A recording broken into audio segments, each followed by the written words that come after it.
Narito ang karugtong. Alamin ang 10 bagay na maaaring gawin sa Wat Nukor. Una, bisitahin ang 11th century temple.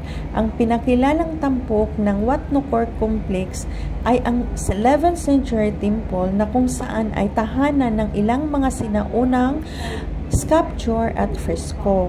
Maaaring tuklasin ng mga bisita ang templo at kunin ang natatanging arkitektura nito. Pangalawa, galugarin ang sinaunang stupa. Ang sinaunang stupa sa Wat Nukor ay isa sa pinakamahalagang kultural sa lugar sa Cambodia. Ang sinaunang monumentong ito ay isang magandang lugar upang tuklasin at alamin ang tungkol sa mayamang kasaysayan at kultura sa bansa. Pangatlo, maglibot sa monasteryo. Ang modernong Buddhist monasteryo sa Wat Nukor ay tahanan ng maraming monk at madre.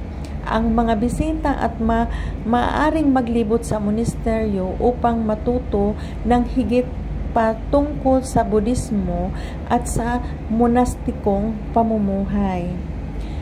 Pang-apat, bisitahin ang lokal na pamilihan.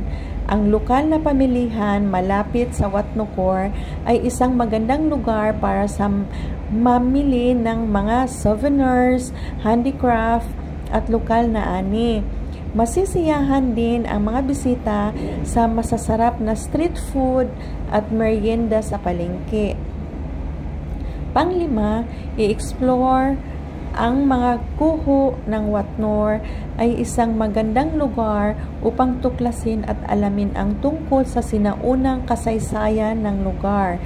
Maaaring tuklasin ng mga bisita ang mga guho at tingnan ang sinaunang arkitektura. Pang-anim, matuto tungkol sa lokal na kultura. Ang Wat Nukor ay isang magandang lugar upang malaman ang tungkol sa kultura at tradisyon ng mga lokal na tao.